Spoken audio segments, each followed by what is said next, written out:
Welcome to the MS SQL Tips webcast, Failover Clustering in the Cloud, Understanding Your Options, sponsored by SIOS Technology. I'm Greg Robidoux, co-founder of MS SQL Tips and today's webcast host. Joining me today is Joey D'Antoni. Joey is a principal art consultant at Denny Cherry and Associates and a SQL Server MVP. Also joining us is Dave Birmingham from SIOS, who's a Cloud and Data Center Management MVP. And today they will cover what you need to know about clustering in the cloud. Before we get started, if you have questions, you can submit them at any time during the webcast by entering your questions in the question area in your presentation controls. We will answer as many questions as possible during today's webcast. This webcast will be recorded and archived for future playback, and you'll receive a follow-up email with links after today's event. So at this time, I'm going to turn things over to Joey, and he can get started. Thanks, Greg. Hi, everyone. This is a really interesting broadcast today because it's something that I have been working on for a long time with the folks at SIOS in something that we thought was really going to change the world in terms of how the cloud worked and in terms of failover clustering with some stuff that Microsoft released. And I'm going to say first off, this is going to be Azure focused. So we're going to be talking kind of specifically about Azure, but a lot of the same technologies and problems that we're going to talk about are going to exist in Amazon AWS and in all likelihood Google Cloud as well, because we're talking about things that are kind of the nature of just the way public cloud architecture is done, because the storage and networking design is a little bit different there. And we'll highlight some of those things, and Dave will do a cool demo to show you some of the differences. So one of the common scenarios we have when doing cloud migrations, and I'm going to tell some stories from a real customer story that I moved into the cloud last summer, is migrating failover clusters into public cloud, failover cluster instances specifically. Ideally, shared storage is a little bit problematic in the cloud, and we'll talk about why that's a thing. It's just not inherently designed for it because of the way everything's built and structured. And a lot of customers, especially as they're doing their initial cloud migrations, where they're just doing a straight up lift, as we call it, lift and shift or replatforming, or you're just taking what you have on premises and moving it into a public cloud. You want to just simply replicate the functionality you have and not put yourself in a situation where you have to test a lot of things, right? So a common scenario is people have older versions of SQL Server, and maybe even newer versions of SQL Server, and they're running failover cluster instances because that's what they've always done, or that's what their vendor supports, or they want to make sure their jobs and their logins are synced between nodes. And then they look at how to do failover cluster instances in Azure or AWS. Well, if you look on Microsoft Books Online, there's a page to do it using Storage Spaces Direct, which we're going to talk about here later. And it seems like all is going to be well. So the customer I moved had a public-facing website, and we built their failover cluster, and I somewhat fault the application team who didn't really build a strong enough load test for their load testing when we migrated. But as soon as we migrated, we saw ridiculously slow I/O performance. So, and when I say ridiculously slow, I mean we saw latencies of 600 to 1500 milliseconds, depending on the volume. And that's at the file level in SQL Server. But if you know anything about storage, you really want to see those under 30. I have other servers that are running in the cloud that have similar structures, but not necessarily using storage spaces direct, and we would see latencies in the single millisecond range. So that was a major, huge problem. Their site was unusable. We learned a couple of things in that lesson, and the first being failover clustering in the cloud using storage spaces direct is really expensive from an I/O and a networking perspective. And remember, one of the interesting things about the cloud is you only have one network cable. It's not like you have fiber going out to the SAN and then your other network cable. You only have one network pipe. So that was clearly a problem, and we were able to discover that a couple ways that I'm going to talk about later in the session. The other thing we discovered, and this is kind of neither here nor there, this I would say generally applies to your cloud architecture and your database servers, but in particular SQL Server, is you want to look at the VM types you're using and understand whether or not they're threaded or actual virtual cores. The two VM series in Azure that I'm familiar with that have actual virtual cores, this is where I land most of my SQL servers, are the DSV2 series and the GS series. Those have real cores and they perform pretty well. We saw our I/O times come way down just by switching to those. And I think part of that just SQL Server is hung up on context switching. And this may or may not relate to the Spectre and Meltdown viruses that we had earlier in the year, but that's just something to be aware of. So in this talk, we're going to walk through kind of that case study. And Dave's going to do a demo at the end of some alternatives of how you can kind of avoid some of these problems. So if you have any questions, as always, ask them during the presentation, and we'll leave some time at the end to answer them. So I'm Joey D'Antoni. Like Greg mentioned, I'm a Microsoft Data Platform MVP. I'm Principal Consultant at Denny Cherry Associates Consulting. You can find me on Twitter at jdanton. I'm also a VMware expert, so I have a strong background in infrastructure, and I've been working heavily on infrastructure platforms for a long time. So let's talk about what we're going to cover today. The first thing I want to talk about is cloud storage, and I want to make sure you have a pretty solid understanding of the way cloud storage works, because it's very different unless you're on a very, very new SAN that's doing some pretty interesting things, or you built your own converged infrastructure. Your cloud storage is going to be quite different. There are good things and bad things about the way cloud storage is done. One of the good things is you get a lot of flexibility. One of the other good things is there's no storage admin to say, hey, actually, we can't get you that extra 2 terabytes of space. We need to order it, and it's going to be 3 weeks. You have basically bottomless storage available to you on demand, so you're never going to run out, and that's probably the best part. But there are some uniqueness around how we configure things. I've been chatting with a guy on Twitter in the last couple of weeks whose company did something kind of wrong in their migration, and they're having really terrible I/O performance. So it's really important to understand how cloud storage works. Next, we'll talk a little bit about failover clustering, specifically failover cluster instances. AlwaysOn Availability Groups, if you're using that technology and you're in a position where you can take advantage of that tech, works generally pretty well, or at least the same as it does on-prem in Azure. It's really not that different, and you don't have to do anything special for it. We'll also talk about Windows Server 2016 and some of the new features specifically around storage that seemed like they were going to be really helpful in a cloud environment, but they just turned out that they haven't been. Finally, we're going to talk about storage spaces direct, and that kind of leads into what we've been saying about the storage performance issues in the cloud. One of the kind of interesting things that gets used heavily, and this is where I want to make sure everybody doesn't have any confusion.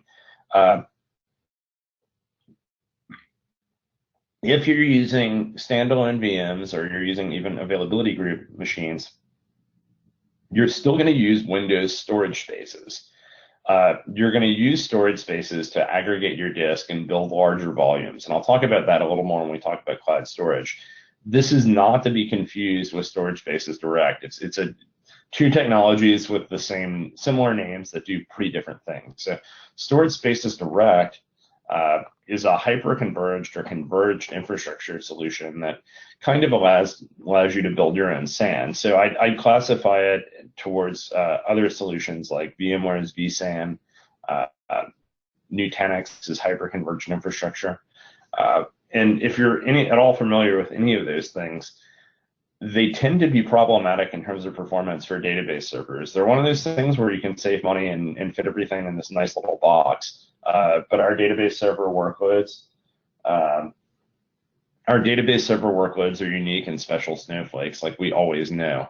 It's not something we can simply drop in some other SAN platform and have it work magically. Because as we all know, databases love to do a tremendous amount of I/O.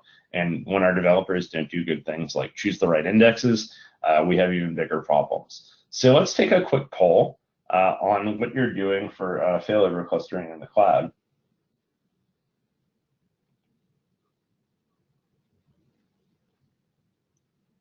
Or high availability in the cloud, I am sorry.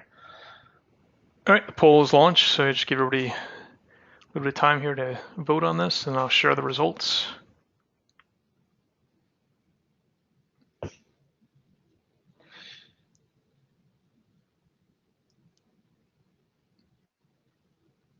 All right, got a good amount of people voted already. Let's give another 10 seconds, and I will share the results.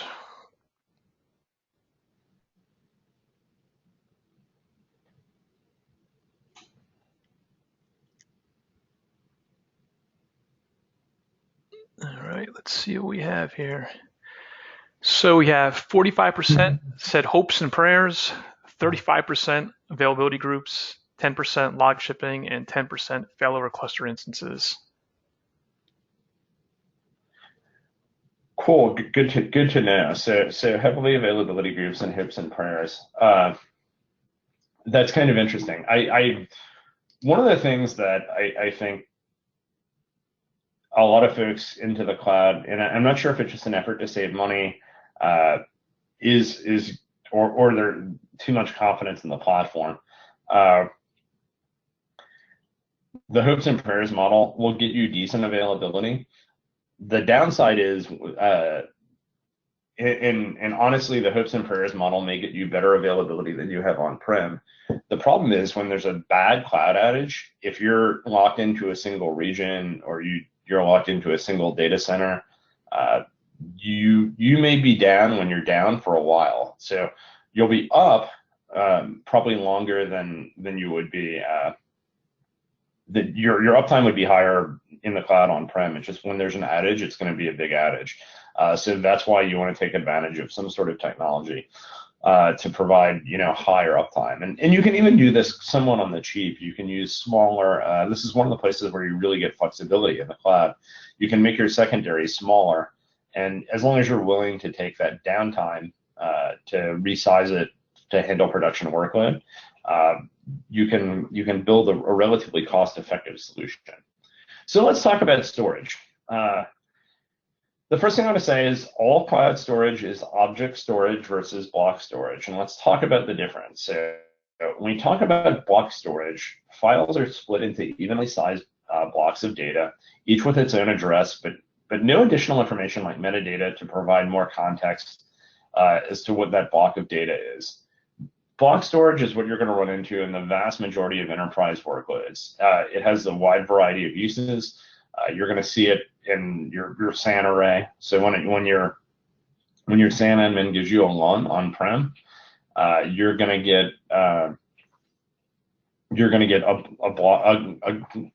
group of block storage together. Object storage, on the other hand, doesn't split files into raw blocks of data. Instead, entire clumps of data are stored in an object, as this makes sense, that contains the data, the metadata, and the unique identifier. There's no limit on the amount of metadata, which makes object storage pretty powerful and customizable. You can include metadata on the security classification of the file, given application information. Anybody who stored a picture on Instagram or a song on Spotify has used object storage even if they didn't know it. In the enterprise data center, object storage is used for these types of storage needs and where that data needs to be highly available and highly durable. One of the kind of challenging things is object storage doesn't necessarily give you the ability to incrementally edit one part of a file as block storage does. Objects have to be manipulated as the whole unit, requiring the whole entire object to be accessed, updated, rewritten in their entirety. That can have performance implications. Another key difference is that typically object block storage can be accessed by the operating system as a managed drive volume, while typically object storage cannot. However, we have changes with that in the way Azure and AWS work. So in Azure, I'm going to talk to this specifically because I know it best. All of the disks that get presented to your VM are VHD files, which if you're not familiar with Hyper-V, Hyper-V is just virtual hard disk files or VHD files. So when you allocate 4 disks to a new VM that you've created, there are now going to be 5 VHD files associated with your VM. You're going to have your OS drive and then the 4 data disks that you associated. You get all the benefits of object storage, one of which is that RAID is handled by the infrastructure because there are always 3 copies of your file, and you don't get any of those negatives like I just mentioned, like high performance cost to access the files. So Azure is taking advantage of Windows virtualization to do that. Everything is a file eventually. For the most part, you lose some of this transparency as you move into managed disk. Managed disk is effectively VM storage It feels a lot more like block storage, but it's truly object storage underneath. Some of the other benefits of object storage are you can take snapshots of files, you can easily clone and redeploy files. It's a lot simpler. So this offers benefits and flexibility. One of the benefits is, and this one's kind of interesting, is we can use, and this always flips me out when I'm building database servers, is we can use RAID 0 at the server level. And if anybody's ever seen me talk about storage, one of my favorite pictures for what RAID 0 means is a car hitting a tree, because usually RAID 0 is really bad. So we'll talk a little bit about RAID sets here for a second. RAID 0 means your data is striped across multiple disks. So that would mean if we had record A on disk 1, record B on disk 2, record 3 on disk 3, and record E on disk 4, and we lost any one of those disks, if that was all on the same data page, we would lose all of that data. That's bad. However, since RAID 0 gives us lots of redundancy, we get the sum of the, or no redundancy, we get the sum of the IOPS and the sum of the capacity. So we get a lot of space and we get a lot of speed. So conceptually, it's a good idea, except for the data protection thing. Well, with Azure, each of our disks has 3 copies of data. So when we assign that virtual data disk, it's actually 3 disks. So it's 3 terabytes and not 1 terabyte if we assigned a terabyte disk. So when we pull 4 of those terabyte disks together, and if we're using premium storage, each of those have 5,000 IOPS and 1 terabyte of storage. That's going to give us a disk pool with 20,000 IOPS and 4 terabytes of storage.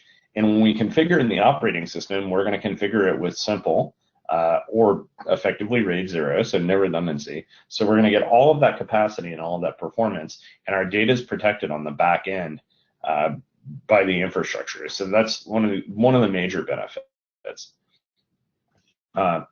Now some of the downsides of cloud storage. There's no dedicated network for storage. If you have a SAN, especially an on-prem SAN, your typical configuration is, even if you're in a virtual environment, the physical hosts that you're going to be working with are going to have a very fast fiber optic connection that's going to go from the server through an HBA card to the SAN. This has 2 benefits. One, fiber optic connectivity is really fast. It's going to be super low latency. You're talking less than a millisecond. The second part of that's good is your regular network traffic, so all the data you're sending to application servers or web servers, that's going to go over the other pipe, which is going to be your normal network cable. In the cloud, all of your storage is network attached. There are a couple of exceptions to this. In Azure, you have a temporary disk that's ephemeral that if you're using Windows is typically going to be the D drive, or will be the D drive. That is a local PCI SSD card. So in most cases, we use that for TempDB. We don't use that for anything else because the data is not persisted. The one other thing, and it's not broadly available enough for me to really talk about yet, but is Ultra SSD in Azure will be, I think, more directly attached, but I haven't seen the architecture yet. But other than that, all of your storage is going over the network, the same network connection all of your other traffic's going over. This isn't necessarily a bad thing or a good thing, but in a high traffic environment, it can bottleneck, and you want to be aware of that. The other thing that relates back to that whole network thing is your IOPS typically correlate to the size of your virtual machine. So I'll go to the one I know off the top of my head. Excuse me. A GS5 can do 160,000 IOPS. The size of the network connection and the number of IOPS the machine can do are all correlated to the size of the machine. This is because in order to run a public cloud, Microsoft has to really quality of service everything. They have to understand you're going to get exactly this so they can capacity plan, because if you have spikes are the enemy of capacity planning. So everything is very well regulated, and you're not going to get any more than you were going to get, but you're also not going to get any less at the same time.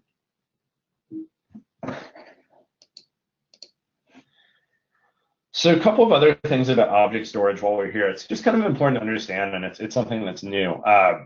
And object storage is ideal for solving these problems of increasing data growth. your storage, as more and more data is generated, your storage systems have to scale at the same pace. So what happens when you try to expand a SAN beyond hundreds of terabytes or beyond multiple petabytes, you may run into some durability issues or hard limitations with the storage infrastructure that you currently have, or your management overhead is going to go through the roof. I mean, I know a lot of the times, a lot of the issues I ran into SANs was IOPS performance not scaling with storage. So we'd have SANs that were tapped out in terms of IOPS, but we were only using 60% of the disk capacity. So solving these provision management issues presented by large-scale storage is where object storage shines. So things, whether it's web content, data backup, virtual disk files, are all fantastic use cases. And these object-based storage architectures are typically scaled out by adding additional nodes. There's a flat namespace of organization of data in combination with expandable metadata. And another advantage to object storage and why it's used in the cloud is that responsiveness for the need for resiliency while mitigating cost. Objects remain protected by storing multiple copies over a distributed system. If one or more nodes fail, the data can still be made available, and in most cases without the application or user being impacted. So this is a pretty no downtime situation. So overall, object-based storage is a good thing. In most cases, and this is definitely the case on Azure, 3 copies of every file are stored. If one of those copies goes bad, the underlying infrastructure will make a new copy from the existing 2 copies. And this addresses most of the common issues that we would have on a traditional SAN, including drive failures, bit rot, server and failures, and power outages. The distributed storage design for high availability allows less expensive disks to be used because data protection is built into the object architecture. There's one other thing I want to mention here too about Azure availability. And Dave's going to talk a little bit about availability zones. But when you're building any sort of an availability solution in Azure, whether it's availability groups or failover clustering, you want to use what's known as availability sets. Or put your VMs in availability zones. And I'm going to talk specifically to availability sets because this is where the problem is specifically within Azure. Availability sets simply means that your VMs are protected from each other. They're your 2 VMs that are grouped in an availability set. So let's say you had 2 nodes in a failover cluster. Those 2 nodes would never run in the same rack, so they're protected from hardware failure. Key takeaway from this, that's an obvious thing. You should always do that. You want to group your VMs that you don't want to be running on the same piece of physical hardware in an availability set. And if you're using an AG or a failover cluster instance, you're going to need an availability set because you're going to need it to configure your load balancer, which you're going to use for your floating IP address. One key takeaway from that is if you have older VMs in Azure where you might not be running managed disk, which is the VM type of storage, and you have storage in a storage account, if you're not using managed disk, your storage isn't likely to be aligned to your availability set. What that means is even though you have your 2 VMs in an availability set, their underlying storage can be in the same infrastructure, giving you a single point of failure. So anything you need to be up, you need to be using managed disk. And Azure is going to default to that now. I built a couple of VMs today. And you're going to default to managed disk. This is more for older things that you may have out there that if you're not using managed disk, you want to look at migrating to. So let's talk about high availability and disaster recovery options within Azure. So the probably gold-plated solution that Microsoft talks about the most is AlwaysOn Availability Groups. Azure SQL database is kind of underlyingly built on similar code to using AlwaysOn Availability Groups. This is the solution where you have multiple copies of your database across multiple nodes. This doesn't require any shared storage or anything like that because it's just a whole copy of your database on a separate node. Database mirroring is really kind of similar in architecture to AlwaysOn Availability Groups. It's where Availability Groups code got started. Unfortunately, it's deprecated. So this is something you might only use if you're on an older version of a solution and you need a simpler way to, or you need a simple way to protect databases. Not something you should implement going forward. Failover cluster instances, and I have an asterisk by them, and the asterisk by because you need other software to do this. And originally, this was only SIOS DataKeeper. So these guys, failover cluster instances, have been supported in Azure for about 3 or 4 years. And I know Dave will correct me later if I'm way off on that timeline. But it's something that's wasn't originally supported because we didn't know how to do shared storage. SIOS became the first vendor to offer a solution that was fully supported on Azure. And what that did is it gave us a couple of benefits over availability groups, especially for certain scenarios. The biggest is availability groups weren't supported in standard edition at all until 2016. And even in 2016, SQL Server, the support in standard edition is somewhat limited. You can only have one replica, and you have to have an availability group for each database. You can only have one database per availability group. So if you have a large number of databases, failover cluster instances definitely become a better solution.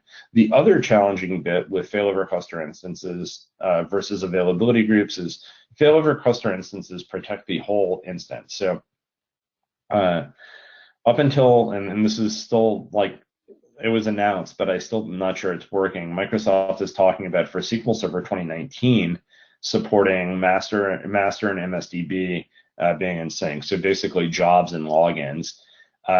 Currently with availability groups, you have to figure out a way to do that yourself, whether it's some level of scripting, but it's not something that's easy to do. So that's the other benefit you get with failover cluster instances is that your data protection is a lot easier for those logins and jobs. Additionally, there are a lot of other apps that still don't support availability groups even now because third-party vendors are pretty bad at testing their stuff, as you may have noticed. So failover clustering within Azure.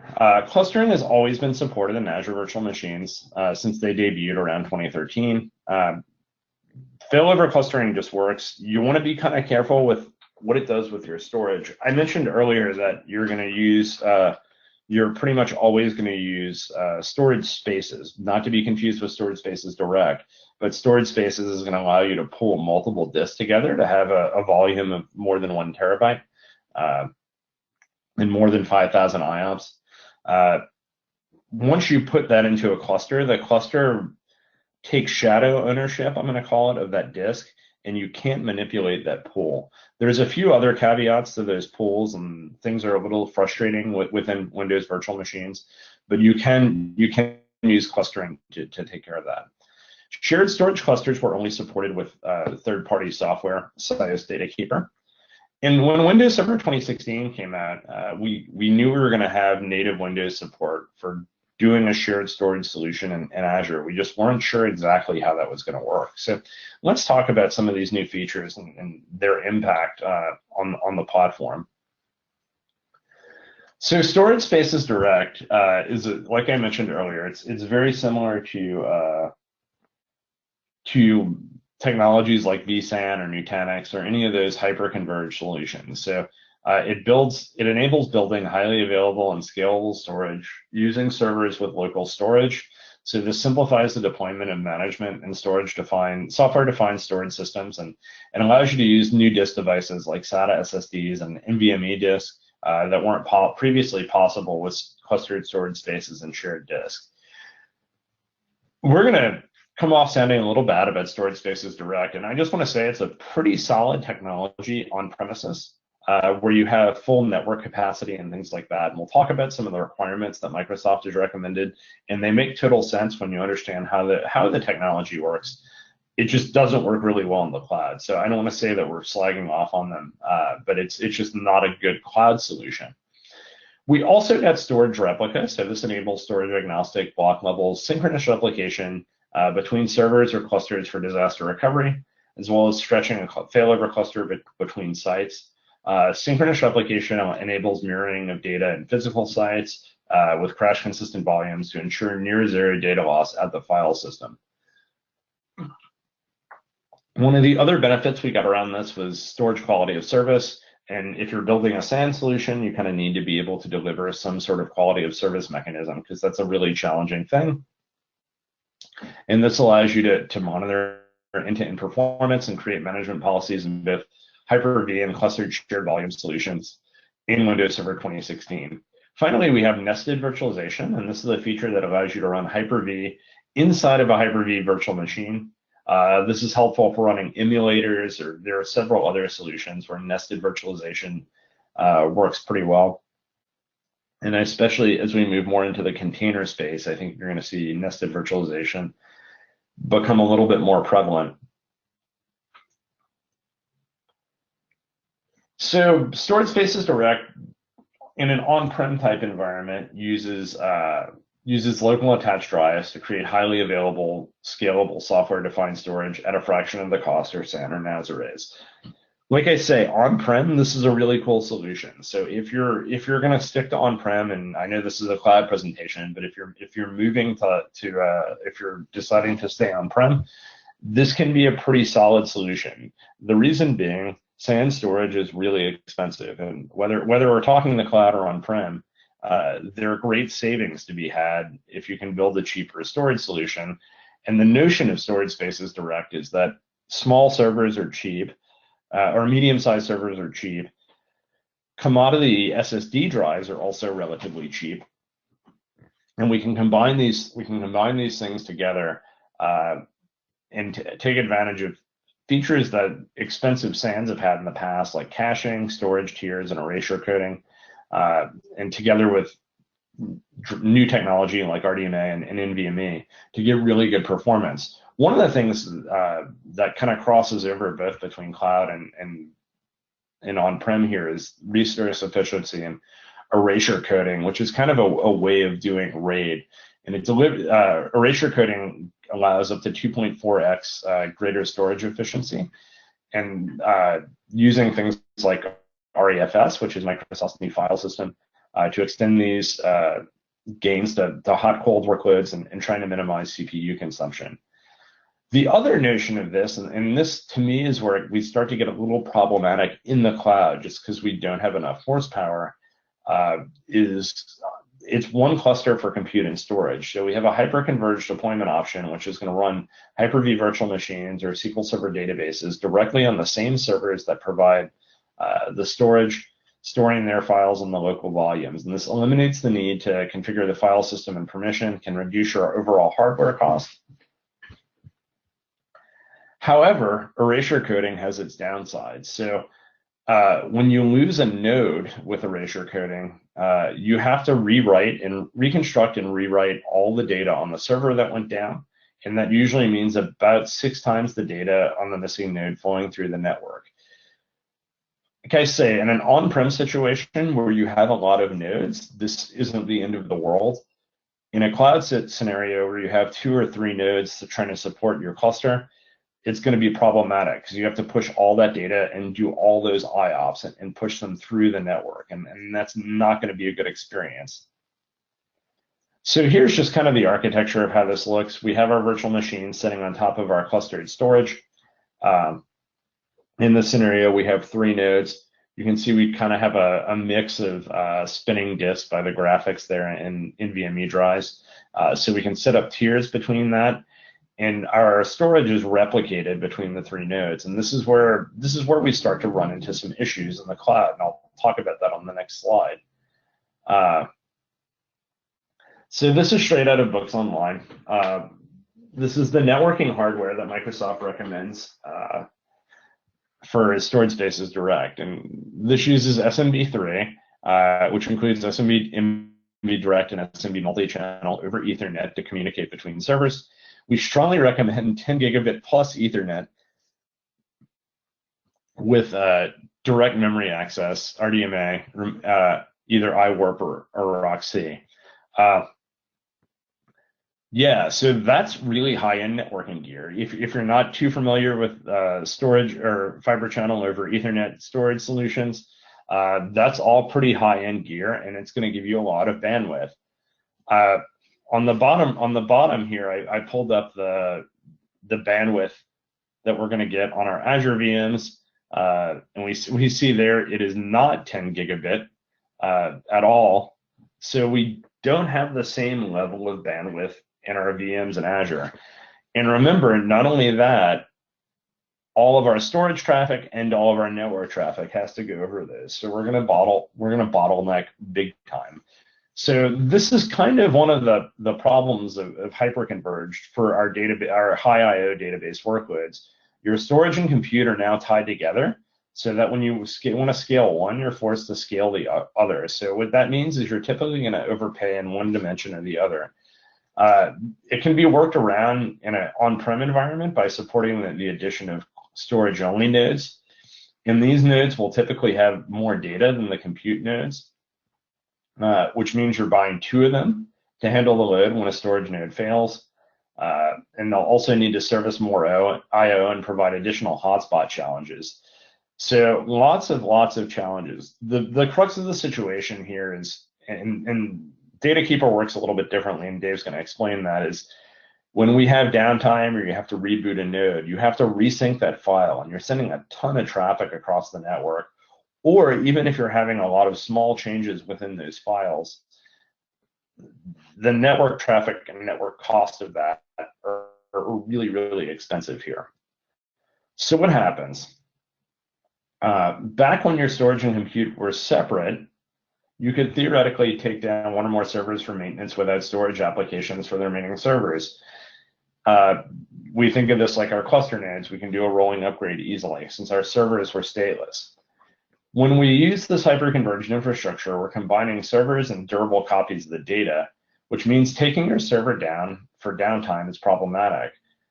You don't just lose compute resources, you lose one of the copies of your data. So a single server loss is disruptive and will require remirroring of the entire data file to restore redundancy. If you had 3 copies up and you have 2 servers down, then you've eaten through 2 of your 3 copies and you're running on the edge of disaster. If there's planned downtime, you might be able to evict some data before taking a server down, but frankly, that's not something you can easily do on a database server. And mirroring that data results in network traffic to each of the mirror nodes. And so when writes happen, they result in high amounts of neighbor noise from east-west network traffic between the nodes, which creates these network performance issues at scale. So guaranteeing performance under load becomes very challenging because every node is communicating with every other node. And it's challenging to debug performance in that situation. I'll tell you the true story. Since this was production, we moved to this solution. We were on it for about 2 days before we just gave up and decided to use database mirroring because we couldn't get the level of performance we needed. We had, by no means was it a perfect system. I remember the morning we cut over, the performance just kind of immediately went to crap, and we didn't even have high workload on it, just their normal workload. And the I/O times were very high, and I identified a really bad missing index. It created in a couple of hours. Things got a little better for a little while, then they kept continually going downhill. I quickly made the decision to veto this and then move on to using a different class, both a different class of VM and abandoning the storage spaces direct technology. It was just not a good situation. This is documented on Books Online. There aren't a lot of warnings about this. Take my warning. It's not something I would recommend doing. The other thing that was really weird is, and I don't fully understand why, I would add disk to the pool on both nodes. So I would add, a couple of terabytes of storage, and Storage Spaces Direct would say I could only grow the disk a handful of gig, even though I added, 4 terabytes of storage to the node. So each of the nodes. So there were a few problems I ran into in Azure with this, and overall it was a really, really bad experience. And we were effectively kind of down for a while, or online but down. And as soon as we ditched this and moved to standalone with a different VM class, everything just ran fine. Like it was literally night and day. So just to finish up before I hand off to Dave, there's a couple of other limitations of Storage Spaces Direct, and one of these is on-prem, or the first 2 of these is on-prem, I'll say. There's no DR story. So we talk about vSAN and talk about some of those other hyperconverged solutions like Nutanix. those all have the ability to do some level of replication. Storage Spaces Direct doesn't have that. Of course, within our database world, that's less of a big deal for us because we typically like to do our disaster recovery at the database layer, whether it's using a technology like availability groups or log shipping. That's something we're going to want to handle over at the database level. However, a lot of like app servers and web servers, things like that, they like to have their storage replicated so that in the event of a failure, they can just come up and come online. So that's a little bit of a problem with Storage Spaces Direct there. The challenging management piece is this is a relatively new feature. It's not super broadly adopted, and you're dealing with a limited set of footprint. And I'd say that's probably not as much of an on-prem thing as it is an Azure thing. Because on-prem, I think the guidelines are pretty well documented. Very few people are using this in Azure, and even some of the discussions I had with the Windows team about, hey, we're using this in Azure, what's going on? And they're like, oh, you're using that in Azure. Wow. So what's going on? Tell us about it. We're kind of surprising. It's not something that's widely utilized. Finally, and this, I don't really think this is an issue, but it's just something that's weird. So when you build a Storage Spaces Direct cluster, unlike if you build a traditional SQL Server Failover Cluster instance, where your disk or a dependency of the SQL Server service, with the SQD cluster, the storage is its own thing that's independent of the service, and it's a little weird. The other slightly odd thing about the way it gets mounted is it gets mounted by default as, I think, C:/cluster storage, which seems odd because it seems like you're putting your data files on the C drive, but they're actually, onto a clustered storage array. So those are just some of the challenges I've experienced with this. I think it's a pretty solid on-prem solution, but I think in the cloud, it's just not able to handle the workload due to the limited network connections between machines. And with that, I'm going to hand off to Dave, and Dave's going to tell you a little bit about SIOS DataKeeper. Thanks, John. Give me a second to share my screen here.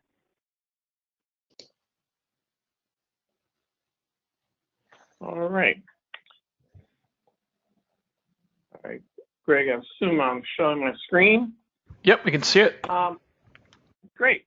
So that was some great, background information from Joey, and obviously, failover clustering for SQL Server has been a go-to HA solution since SQL version 7, I believe. And DataKeeper, Joey mentioned 2, 3, 4 years.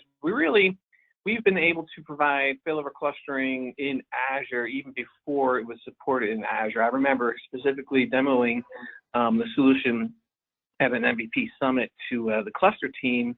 And I couldn't figure out why I couldn't get my applications to connect. I was like, oh, well, we know about that problem. We're going to be fixing that. So I had the cluster actually working, but the networking part of the stack wasn't fixed yet. So as soon as I fixed that to enable availability groups, we also have failover clustering. So they kind of went hand in hand here. If you're not familiar with failover clustering, as Joey mentioned, it's really 2 or more nodes connected to some sort of shared storage device, which is not typically available in Azure or really any other cloud platform. And so what SIOS has is a very simple software-based solution called SIOS DataKeeper, which enables what we call SANless clustering. So it's still your traditional Microsoft Windows Server Failover Clustering, and it's still a SQL Server Failover Cluster instance with all the goodness that goes along with that, including, replicating the system databases, so your agent jobs, your logins, passwords, everything fails over as you would expect a normal failover cluster instance to do. However, under the covers, we're doing 2 things. We're doing block level synchronous or asynchronous replication of all the application data, and then it integrates with failover clustering through a cluster resource so that when failover clustering detects a failure on node 1, node 2 comes online automatically and reverses the mirror direction. So it behaves just like a regular failover cluster instance, because it is. We're simply a storage solution that lets you build clusters without shared storage.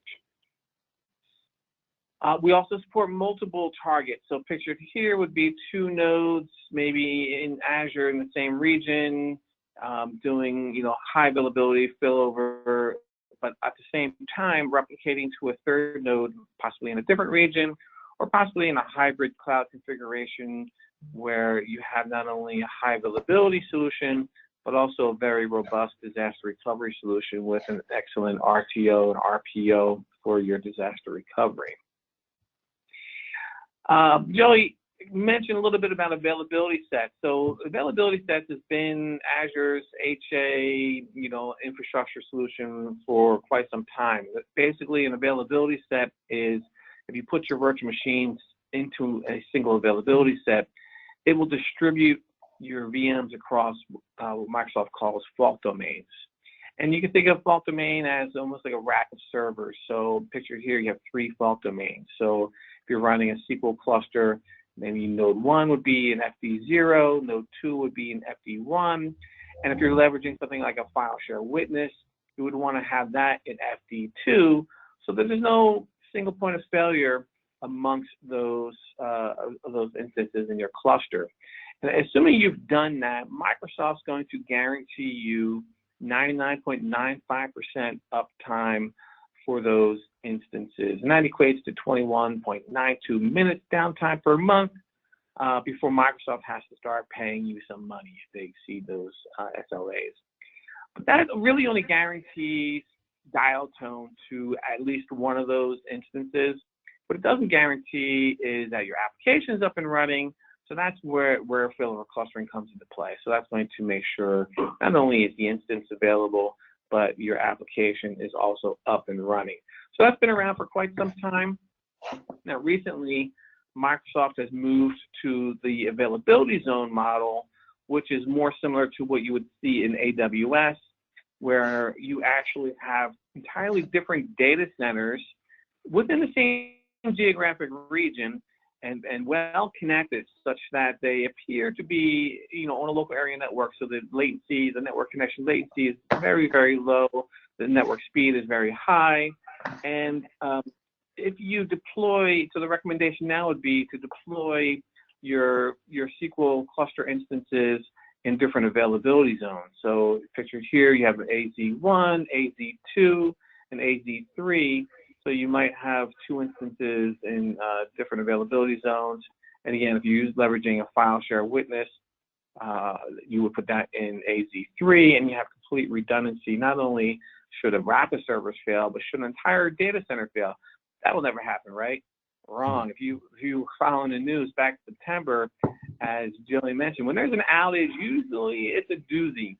And in September, if you were in South Central region, you were South offline. Central U.S.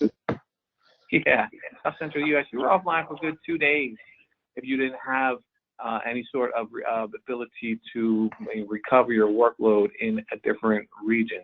So this is relatively new. There's only a few regions now that have availability zones, but more are coming online all the time. But if you're planning your implementation, you might want to have a look at a region that supports availability zones. And if you go with availability zones, now Microsoft is giving you an SLA of 99.99%, which equates to 4.38 minutes of downtime per month. And that's much more in line with what we typically consider highly available. I think high availability really starts at 4 nines and goes from there. So you're going to want to look at availability zones. One of the problems with Storage Spaces Direct is that it doesn't support availability zones. It's not widely, it's hard to find the documentation on this. And so I really had to kind of push to get this public statement here. But as you can see, this is in a Microsoft forum from the guy who basically runs this program.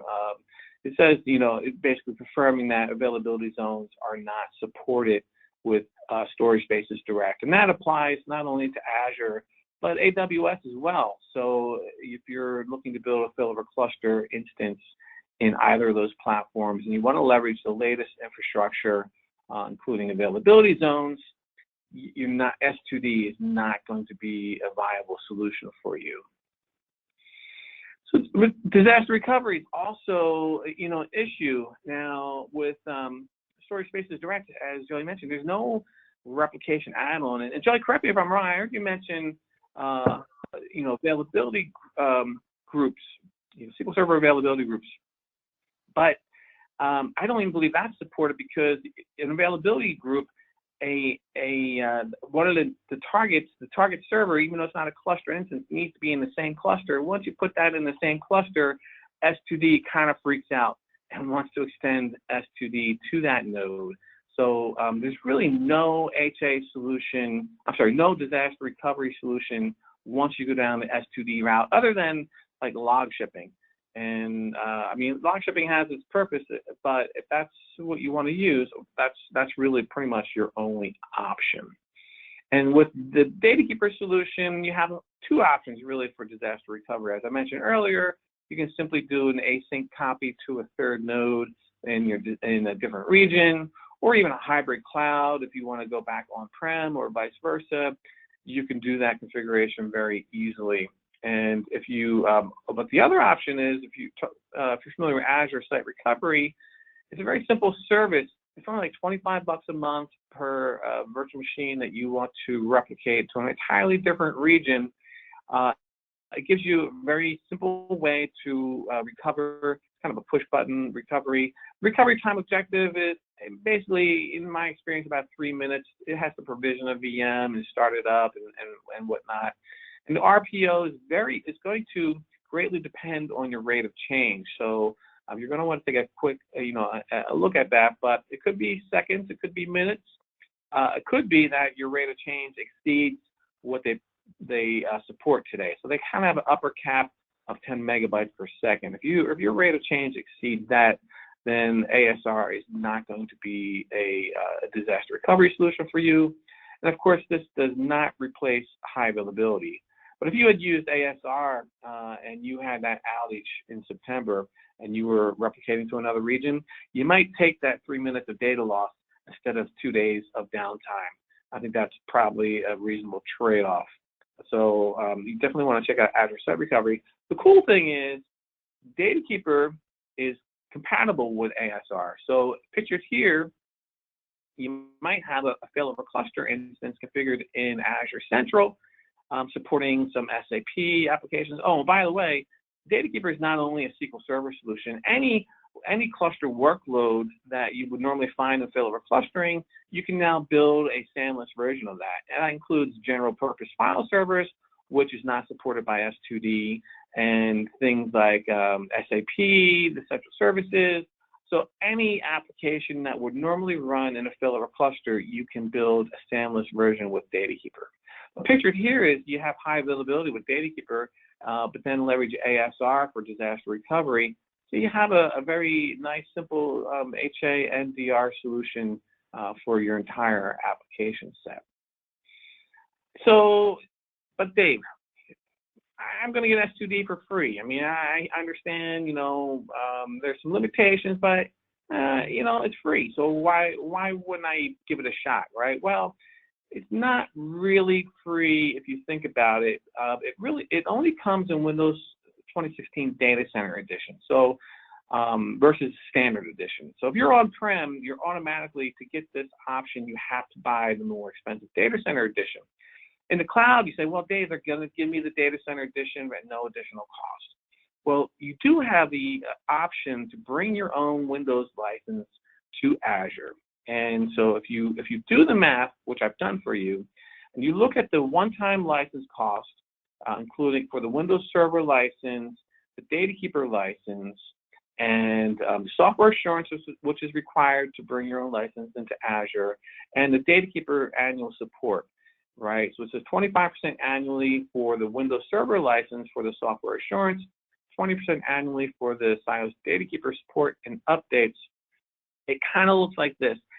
Now, let me explain what we're looking at here. It's a cumulative over time comparison that compares the DataKeeper solution with, so you have to buy DataKeeper one-time license fee in year one, and a one-time license fee for your Windows Server licenses in year one, and then software assurance and DataKeeper support every year each year you have to buy the SA and the DataKeeper support.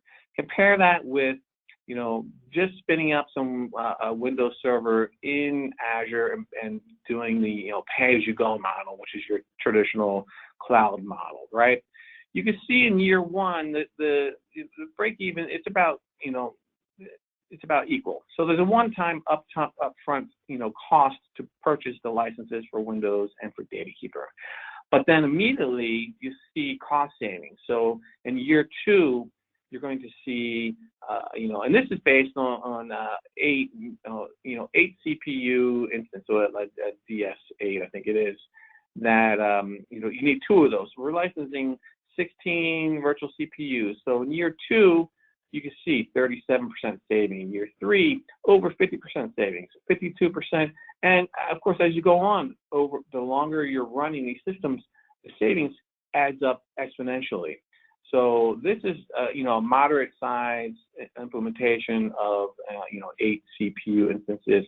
If you're looking at 64 CPU instances, the cost is going to be, just incrementally greater than this. So you really, someone says to you, oh, S2D comes with the OS, I'm just going to use that because it's free, I have to buy DataKeeper.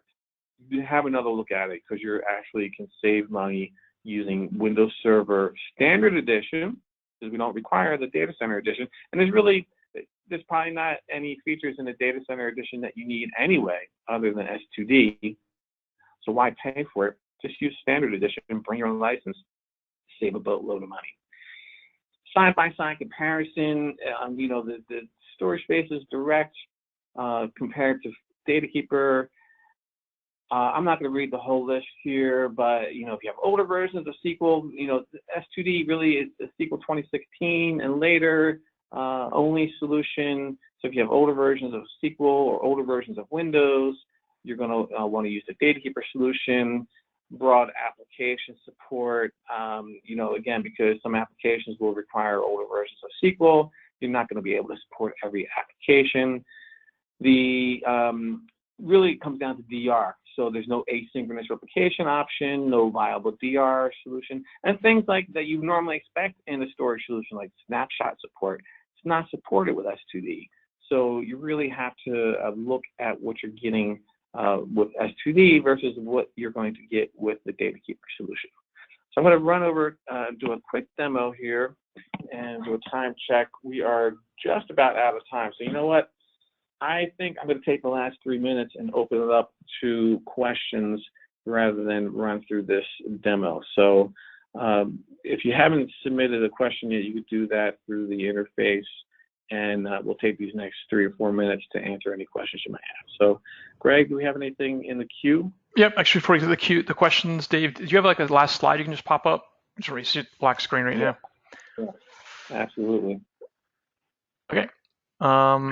All right, so I guess just one question is, how can people find out more about the DataKeeper product and other stuff that Joey talked about today? Do you guys have any resources, downloaded papers, or stuff they can look at?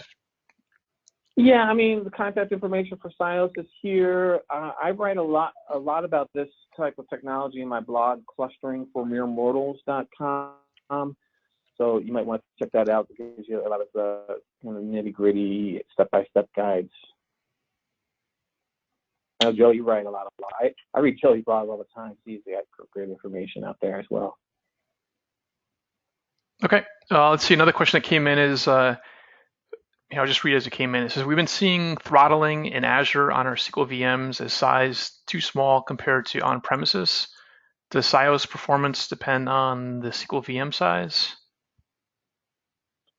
Yeah, I mean, I always tell people when they're, doing any sort of performance testing, like, get your VM sized appropriately before you even put any sort of replication solution on it, because as Joey mentioned, your instance size will determine how many IOPS you can achieve. So Microsoft artificially throttles your VM based upon its size. So, and then of course the storage has to support the amount of IOPS you're looking for as well. So we'll get that all sorted out before you add in DataKeeper, and then you're going to be fine. So Yeah, we don't I really. ran into something the other day with a guy who was it's like running an older version of Dynamics, and they wanted him to run Windows Server 2008 R2, which means you couldn't pull storage together. So he was stuck with like 5,000 IOPS, and his like index rebuild times had gone from minutes to hours. And yeah, you want to. I highly recommend doing a lot of synthetic IO testing and then testing your real workload, because you want to make sure your IOPS match, and so you can use something like disk speed to get a good idea, and then test your workload, and then start talking about your replication solution so you can observe your penalty. You should be able to see pretty good IO performance whether you're in Azure or AWS. The configuration is different, and if your person who's building your Azure machines doesn't understand how that works in terms of storage, which is fairly common, you're going to run into problems. Yeah. Yep. Okay, we'll take one last question here. So the other question just about the complexity of setting up a cluster in the cloud, and are there resources or quick starts or anything that just can help get it implemented much quicker?